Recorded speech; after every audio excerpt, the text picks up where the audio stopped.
Ragazzi, vogliamo recitarvi una poesia che si intitola Lettera con Napoli.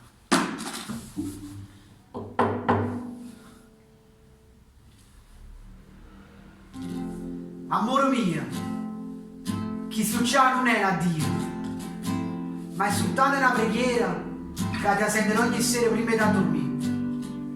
Non pensare che ci fate soffrire, ma quando i poti ci hanno disassunato, dopo hanno prato che pareva una nuvola, rindasti vivo, che mi hanno cresciuto. Tu mi hai incantato, tu mi hai stregato, tu, quanti volte mi hai ingannato con chi l'occhio ne ha fatto. Tu non sei bianca o nera, tu sei un'arcobalena che mi ha cresciuto e mi ha fatto bene e male. Non si fa, se tu sei reale, sei a casa di 100 favole. Purtroppo e per fortuna sono nata qua, sono figlia di Napoli, sono figlia di Napoli.